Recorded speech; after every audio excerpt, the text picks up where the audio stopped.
സാഹിത്യ അക്കാദമി അധ്യക്ഷ സ്ഥാനം രാജിവെക്കാൻ ഒരുങ്ങുകയാണ് കെ സച്ചിദാനന്ദൻ. രാജി ഇന്ന് തന്നെ ഉണ്ടായേക്കുമെന്നാണ് സൂചന ലഭിക്കുന്നത്. ഇടതുപക്ഷത്തെ മനുഷ്യർ തന്നെയാണ് ഇത് ഇടതുപക്ഷം അല്ലാതായി എന്നറിഞ്ഞ് ആ മുന്നണിക്കെതിരെ വോട്ട് ചെയ്തതെന്നും LDF പരാജയത്തെ സംബന്ധിച്ച് സച്ചിദാനന്ദൻ പറയുന്നുണ്ട്. ഹരീഷ് നാരായണൻ വിശദാംശങ്ങൾ നൽകും. ഹരീഷ്, നേരത്തെ തന്നെ സച്ചിദാനന്ദൻ്റെ ചില പരാമർശങ്ങൾ ഈ സർക്കാരിനെതിരായി ഉയർന്നു വന്ന സാഹചര്യമുണ്ടായിരുന്നു. ഇപ്പോൾ കൃത്യമായി അദ്ദേഹം പറയുകയാണ്, അതായത് LDFൻ്റെ ചില നിലപാടുകൾ ആളുകളെ LDFിൽ നിന്ന് അകറ്റി എന്നുള്ള തരത്തിലാണ് അദ്ദേഹത്തിൻ്റെ പ്രതികരണം വരുന്നത്.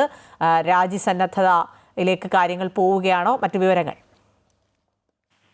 അഖില, അദ്ദേഹത്തിന്റെ ഫേസ്ബുക്ക് കുറിപ്പിലാണ് ഇത്തരത്തിലൊരു സൂചന ഇപ്പോൾ തന്നിരിക്കുന്നത്. അതായത് സാഹിത്യ അക്കാദമി പ്രസിഡന്റ് സ്ഥാനം രാജിവെക്കുകയാണ്, ഒരുപക്ഷെ ഇന്ന് തന്നെ രാജി ഉണ്ടായേക്കും എന്നുള്ളൊരു സൂചനയാണ് ഈ ഒരു ഫേസ്ബുക്ക് പോസ്റ്റിലൂടെ പറഞ്ഞിരിക്കുന്നത്. ഒപ്പം തന്നെ LDFന്റെ പരാജയത്തെ കുറിച്ചും അദ്ദേഹം പറയുന്നുണ്ട്. ഇടതുപക്ഷത്തെ മനുഷ്യർ തന്നെയാണ് ഇടതുപക്ഷം അല്ലാതായി എന്നറിഞ്ഞ് ആ മുന്നണിക്കെതിരെ വോട്ട് ചെയ്തത് എന്ന് അദ്ദേഹം ഈ ഫേസ്ബുക്ക് കുറിപ്പിൽ പറയുന്നു. സത്യസന്ധരായ നേതാക്കൾ ഇത് സമ്മതിച്ചിട്ടുണ്ട്. രണ്ട് വലതുപക്ഷ കക്ഷികൾ തമ്മിലുള്ള മത്സരം എന്ന എല്ലാ ശരിയായ ഇടതുപക്ഷക്കാരും തിരിച്ചറിഞ്ഞു. ഇനിയൊരു തിരിച്ചുവരവ് സാധ്യമോ എന്നത് പാർട്ടികൾ നടത്തുന്ന ആശയപരവും വർഗപരവുമായ അഴിച്ചുപണിയെ ആശ്രയിച്ചിരിക്കുന്നു.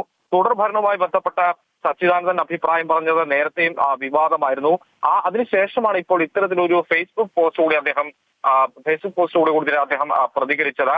ഈ ഇടതുപക്ഷത്തിനെതിരെ വലിയ വിമർശനം കഴിഞ്ഞ കുറെ ദിവസങ്ങളായി അദ്ദേഹം ഉന്നയിക്കുന്നുണ്ട്. ഈ ഒരു ഭരണമാറ്റം അത് അനിവാര്യമാണ്, കാരണം യഥാർത്ഥ ഇടതുപക്ഷം ഇല്ലാതായി കഴിഞ്ഞിരിക്കുന്നു. ഇപ്പോൾ മത്സരം നടക്കുന്നത് വലതുപക്ഷത്തിലുള്ള രണ്ട് പാർട്ടികൾ തമ്മിലാണ്. ഇടതുപക്ഷത്തിന് അവിടെ യാതൊരു സ്ഥാനവുമില്ല. ഇതാ നേതാക്കൾ തിരിച്ചറിഞ്ഞ കാലമാണ്. ഇനി ഇത്തരത്തിൽ ഇടതുപക്ഷം എന്നാണ് തിരിച്ചു വരിക എന്നത് അവരുടെ പ്രവർത്തനത്തെയും അവരുടെ ആശയത്തെയും ഒക്കെ അടിസ്ഥാനമാക്കിയിരിക്കും എന്നുള്ളതാണ് അദ്ദേഹം കൃത്യമായി പറയുന്നത്. അതോടൊപ്പം തന്നെ രാജിവെക്കാൻ ഒരുങ്ങുകയാണ് എന്ന് അദ്ദേഹം എടുത്തു പറയുന്നു. ഇന്ന് തന്നെ ഒരുപക്ഷെ രാജി ഉണ്ടായേക്കാം എന്നുള്ളൊരു സൂചനയാണ് തരുന്നത്. നിലവിൽ അദ്ദേഹം വീട്ടിലില്ല, അദ്ദേഹം ആശുപത്രി ആവശ്യങ്ങൾക്കായി പുറത്തു പോയതാണ്. അതിനുശേഷം ഈ നേരെ സാഹിത്യ അക്കാദമിയിലേക്ക് എത്തുമെന്നുള്ളൊരു പ്രതീക്ഷയാണ്. അങ്ങനെയെങ്കിൽ അവിടെ വെച്ച് അദ്ദേഹം ഈ ഒരു അതിന്റെ നടപടിക്രമങ്ങൾ, ഇപ്പൊ രാജിവെക്കാനാണെങ്കിൽ അതിന്റെ നടപടിക്രമങ്ങളിലേക്ക് കടക്കുമെന്നാണ് മനസ്സിലാക്കാൻ സാധിക്കുന്നത്. അങ്ങനെയെങ്കിൽ അദ്ദേഹം ഇന്ന് തന്നെ ഒരുപക്ഷെ ഇത് രാജിവെച്ചൊഴിയും. ഈ ഒരു രാജ്യസന്നദ്ധതയും ഈ പാർട്ടിയോടുള്ള എതിർപ്പൊക്കെ കുറെ കാലങ്ങളായി അദ്ദേഹം പ്രകടിപ്പിച്ചു വരുന്നുണ്ട്. പക്ഷേ ഇപ്പോൾ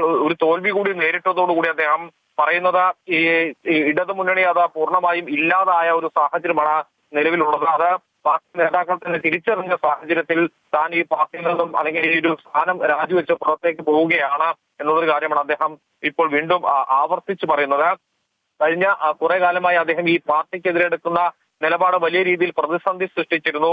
ജില്ലാ സെക്രട്ടറി അടക്കം അദ്ദേഹത്തെ നേരിൽ കണ്ട് സമവായ ചർച്ചയൊക്കെ നടത്തിയ ഒരു സാഹചര്യം ഉണ്ടായിരുന്നു. പക്ഷെ അതിനുശേഷം അദ്ദേഹം ആ ഒരു നിലപാട് തുടർന്ന് കൊണ്ടുപോവുകയാണ്. ഭരണമാറ്റം വേണമെന്നുള്ള നിലപാടിൽ തുടർന്നു. അതിനുശേഷം ഇപ്പോൾ ഈ തിരഞ്ഞെടുപ്പിന് ശേഷവും അദ്ദേഹം അതുതന്നെ ആവർത്തിക്കുകയാണ്. അതായത് ഇപ്പോൾ ഒരു തിരിച്ചുവരവ് ഇനി ഇടത് മുന്നണിക്ക് സാധ്യമാണോ എന്ന് കണ്ടറിയണമെന്നാണ് അദ്ദേഹം ആവർത്തിക്കുന്നത്. ഒപ്പം തന്നെ താൻ രാജിവെക്കുകയാണെന്നുള്ളൊരു സൂചനയും അദ്ദേഹം ഫേസ്ബുക്ക് കുറിപ്പിലൂടെ പുറത്തുവിട്ടിട്ടുണ്ടാകില്ല.